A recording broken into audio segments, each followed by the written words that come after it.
Jangan lupa like, komen, dan subscribe karena masih banyak berita lainnya di Emis TV. Bismillahirrahmanirrahim. Assalamualaikum warahmatullahi wabarakatuh.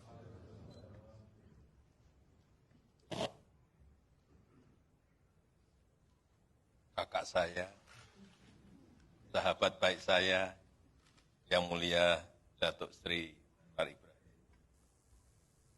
Merupakan kehormatan bagi saya dan delegasi kunjung Malaysia membalas kunjungan Anwar Ibrahim ke Indonesia pada bulan Januari yang lalu. Tadi sudah banyak disampaikan oleh Datuk Anwar. Yang pertama, saya menyambut baik penyelesaian negosiasi batas laut teritorial di Laut Sulawesi, di Selat Malaka bagian selatan, setelah 18 tahun proses negosiasi. 18 tahun. Bisa diselesaikan. Ini alhamdulillah.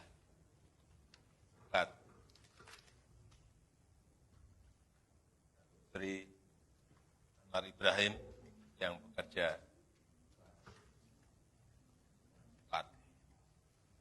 bantu para menteri. Saya juga berharap negosiasi perbatasan lainnya, termasuk di darat, Badik, kemudian Sinapat selesai, juga bisa segera diselesaikan. Mumpung Perdana Menterinya masih Datuk Sri Anwar Ibrahim, dan di Indonesia Presidennya masih Jokowi.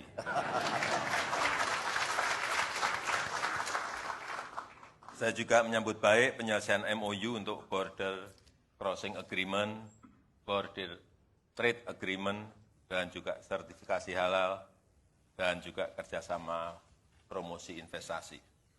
Kemudian yang kedua, mengenai perlindungan pekerja migran Indonesia, saya sangat menghargai sekali komitmen Datuk Sri Anwar Ibrahim untuk memperkuat perlindungan PMI Indonesia dan juga penegakan hukum yang adil bagi para pekerja Indonesia. Dan juga saya dan Pak Anwar sepakat untuk membentuk mekanisme khusus bilateral untuk menyelesaikan masalah-masalah pekerja migran Indonesia. Saya juga mendorong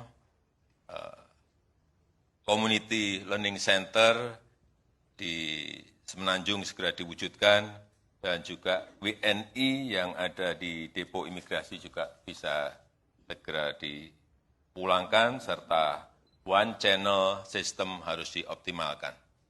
Yang ketiga, terkait dengan kolaborasi untuk melawan diskriminasi kelapa sawit dan juga komoditas lainnya. Saya sangat menghargai baru-baru ini dilakukan joint mission Indonesia-Malaysia ke Brussels, dan kolaborasi semacam ini harus terus diperkuat. Jangan sampai komoditas yang dihasilkan oleh Malaysia, oleh Indonesia, didiskriminasi di negara lain. Saya rasa itu yang ingin saya sampaikan. Terima kasih sekali lagi atas keramah tamahan dan penyambutan dari Yang Mulia Datuk Sri Anwar Ibrahim kepada kami dan delegasi. Terima kasih, Pak Anwar. Terima kasih. Assalamualaikum warahmatullahi wabarakatuh.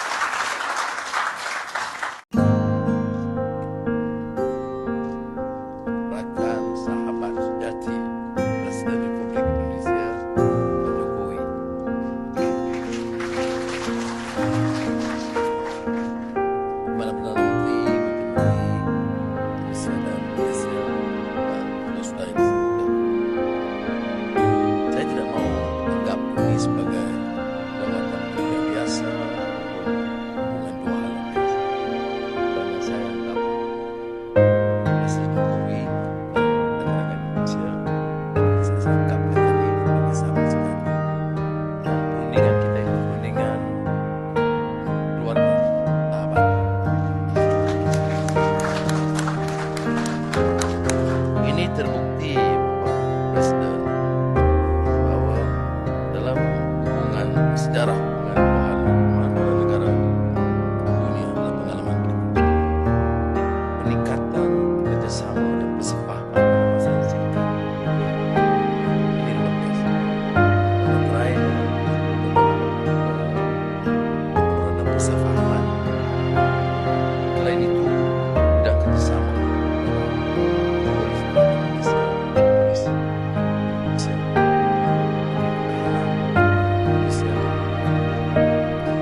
Umpamanya kalau kita teliti beberapa perjanjian hari ini, dalam pertemuan saya di Bogor, saya pikir di Solo,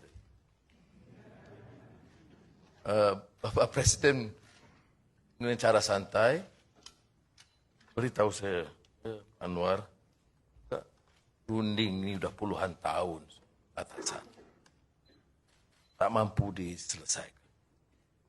Jadi komitmen Presiden itu sangat jelas.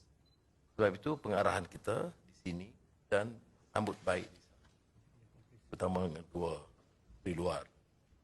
Satu jalur keras, satu jalur sederhana. Itu sangat akrab dan memudahkan. Dan saya bangga dengan pimpinan kedua-dua hari ini, rakan-rakan lain. Kita dapat selesaikan satu isu yang telah kita gunding selama berpuluh tahun. Dan hari ini kita saksikan ada yang soal kecil yang akan kita putuskan mengikut instruksi Bapak Presiden Jun tahun depan. Kok saya pun diberi instruksi sekali gitu.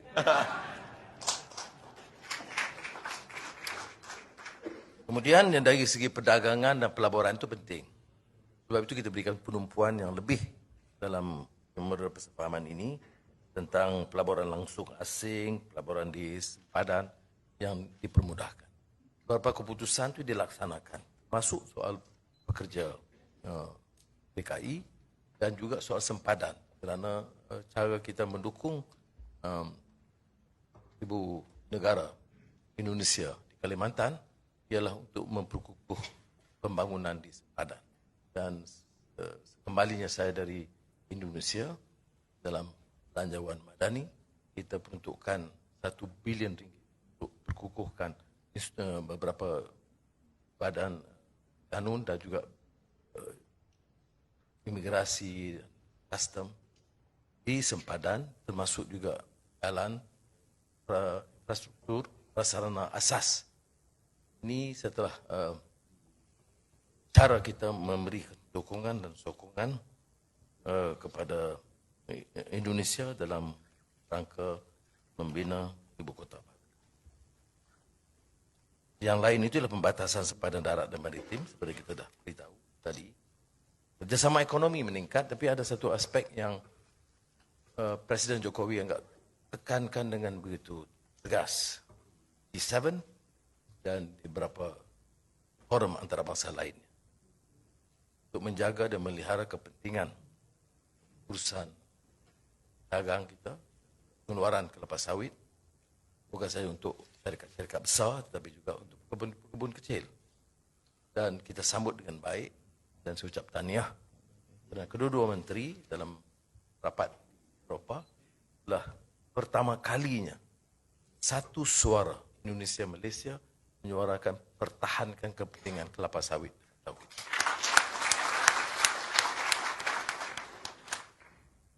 Dan saya akui walaupun kita ambil inisiatif untuk ikhtiar ini, tetapi Pak yang memimpin isu ini dan mengambil satu sikap yang tegas forum antarabangsa, sehingga akan saya beritahu tadi Perdana Menteri Netherlands secara bergurau mengatakan saya Anwar terlibat dalam kartel baru.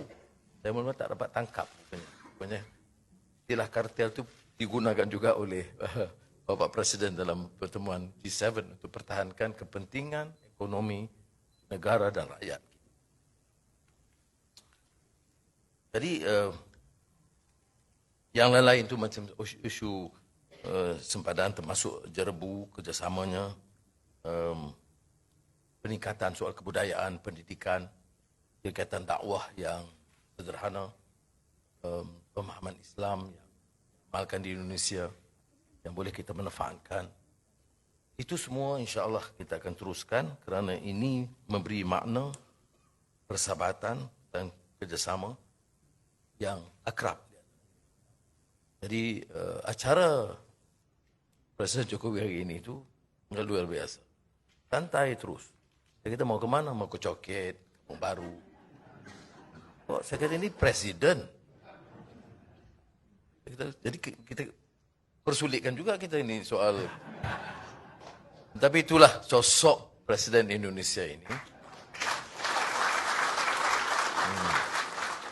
Selain ke Istana Negara petang nanti dan Sri Perdana, pilihannya masih terus ke Medan Rakyat Arhain di Kuala Lumpur. Jadi sekali lagi saya ucap terima kasih bagi pihak Azizah dan keluarga, Bapak dan Ibu ini, dan saya harap ada Presiden atau sesudahnya Bapak tetap keluarga dan sahabat kami anggap biasa seperti mana Bapak anggap kami ada terperosok di penjara atau keluar, itu masih sahabat sejati. Terima kasih. Dari Malaysia, redaksi E-News TV mengabarkan.